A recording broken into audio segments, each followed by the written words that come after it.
We just set up like what's happened this week with Bitcoin and everything. Hex Girl asked like any idea what happened to cause such a huge drawdown yesterday and the last couple of days.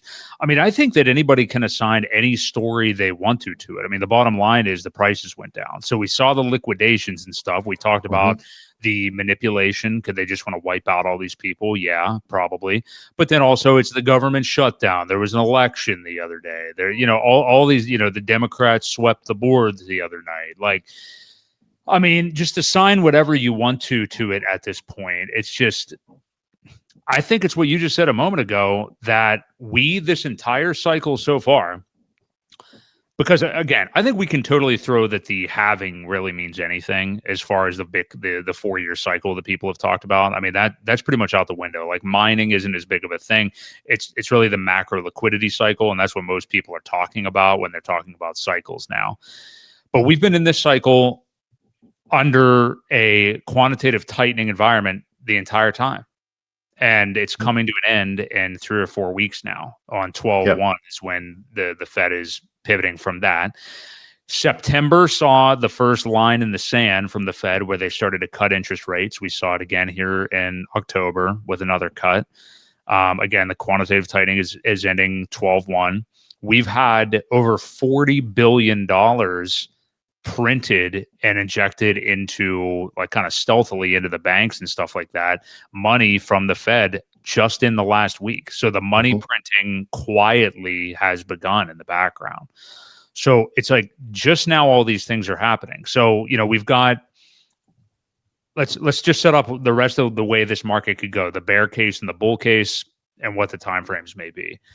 I think the bear case from a lot of people is just, there's a 4-year cycle. It's always happened this way. This is the time frame things happen, and that's when it's going to happen again. Bitcoin on a time frame horizon has fulfilled its obligation to me, the believer of the 4-year cycle, and that means that we're done now, And then the bullish case is what I just said a moment ago. All of these macro things starting now, and now is a tough word, but I mean, in the time frame of September, I'll say. Maybe you could say it's not starting until December. That is when quantitative easing is beginning. We've got money printing happening now. So basically this window, September until well into next year, we are in a much better macro environment. I don't know. Will that matter for the end of this bull market? Is that a catalyst for the next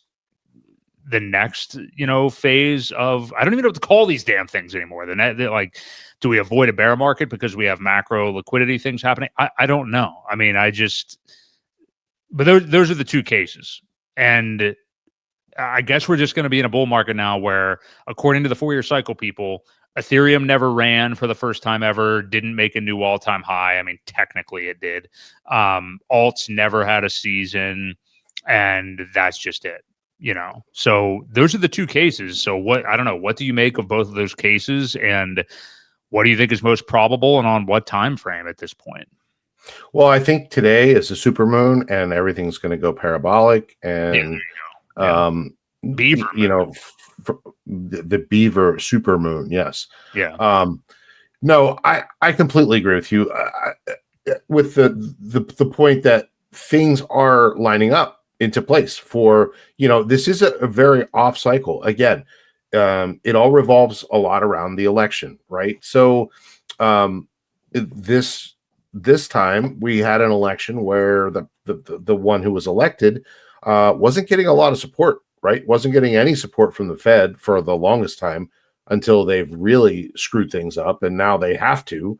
They don't have a choice. So in the past, the spending has kind of revolved around that. As soon as they take office, that's why you get the earlier flows of cash and capital being, loaned out, and it's easy to get money, and the printing of money was in abundance, and none of that happened when Trump got elected. Again, he was paddling upstream against a lot of people that have been against him. So it takes time. And unfortunately, I also agree that the halving means nothing. It just happened to work out that way in the past, where the 4-year cycle was also, they played out that way because that's how it played out. This time, you have a different scenario with the president. You have a different scenario with all of that stuff. And again, it's just more delayed. You always ask for that definition of, okay, define 4-year cycle, right? Define it. Mhm. Tell me what you really mean by 4-year cycle. Can it be 4 years and 9 months? Is that still a 4-year cycle? Right. And then the next bear market is less. Well, that's possible. It's very possible. Technically, I don't even know. I haven't even looked at days, like cycle days of. I do know in the past, one of them went 300, 400 days. Or no, it was more than that. Either way, whatever it was, they all vary by 3-6 months, some in one way or another. So if this one's pushed back by 8 months, is it really that different? Or is it close enough? No one has really defined that 4-year cycle that, okay, this has to happen. Bitcoin only goes down for 1 year and then it starts to go back up again. Well, that has held true so far. But as far as how long does it last and when does the altcoins actually start to pump, again, we don't know. It does seem to be different, and it just, again, we'll find out when we find out. And the more people that think the same way, the less likely it is that it's going to happen that way. I want to go to the thing that you just said, and I know I keep harping on this, but the people not defining what they're talking about, especially when it comes to the 4-year cycle, is such a frustrating thing to me, because essentially what they're doing, number one, but a lot of these people are selling courses, not even courses, like selling trading groups or have a subscription service for one thing, which I don't want to just make a blanket statement that you can never trust anybody that does that. But all I'll say is this: look at somebody's actions and how much money they may be making from one of those things, and what incentive do they have to be real with you in any way, or work extremely hard, and so the other thing is, and this takes me back to like sports betting tout days, is like you can have an opinion, again, without defining it, and win no matter what happens because you didn't define it. Whereas with like sports betting touts or whatever, they'll have a group, they have two groups, they have alter egos, they give one group this side of the game, they give this group the other side of the game, and they cash no matter what because they sold both sides of it. I don't think what I'm saying with some of these crypto touts, if you will, is that different. Like, I watched Ben Cohen on last night with Corey Costa, and I know Ben is feeling himself right now because he's called, as far as I've seen, most of this cycle extremely well, and kudos to him for that. And honestly, kudos to Corey Costa for getting him on. I enjoyed watching the show, but I made a comment on the video that nobody reacted to or is probably going to respond to, but that Ben doesn't define anything here. This is what I just don't understand. Like, I will give Bob Lucas, a advocate of the 4-year cycles throughout financial history, at least the credit where he kind of defines his a little bit. Like, whenever I've seen him speak on it, but again, like you just mentioned a minute ago, that the timeframes are malleable, so he can be right with a lot of things happening. Yep. Ben isn't even defining anything. He was on with Corey last night, and he's like, until I see anything different, the 4-year cycle is going to maintain. And it sounded like he was intimating that, like, as long as Bitcoin does not make an all-time high past this year, the 4-year cycle is maintained. That, according to Bob Lucas, is not the definition at all of the 4-year cycle. So Ben, I guess, has his own version of what a 4-year cycle is. And this is what I mean. Nobody knows what they're talking about. And I'm not saying that I do and they don't or anything like that, but they aren't defining anything. Now, Bob Lucas, when I've heard him, he talks about the cycle low to cycle low being every 4 years. So Bitcoin finding a bottom in like Q4 of 2026, and I'm guessing he would even stretch it to Q1 of 2027. I don't know. But as long as it does that, 4-year cycles are still intact. Like Bob Lucas has even said recently, you could have a Bitcoin top in June of like 2026. If it's still bottomed then in that window of time at the end of next year, beginning of 27 or whatever, it's still a 4-year cycle. So it's like, All right. I mean, there are people that what I just defined right there would call that an extended cycle or a super cycle. So nobody really has an idea of what they're talking about. And I don't mean they are going to be wrong. I just mean there's no definitions to any of these terms, which makes it all kind of pointless, essentially. Right. It frustrates me. I don't know. So when was the low? Bitcoin low? November 22nd, yeah. looks like, of 22. Mm-hmm. Yeah. So, right. Yeah. Okay. Well, yeah, either way. I mean, I guess that he has a point, but usually it goes down for a year, which puts us having to top right now. But if that changes, then okay, then the downturn has changed. But in order, my definition of a 4-year cycle is you have to have a blow off top. Like, it doesn't count if you don't.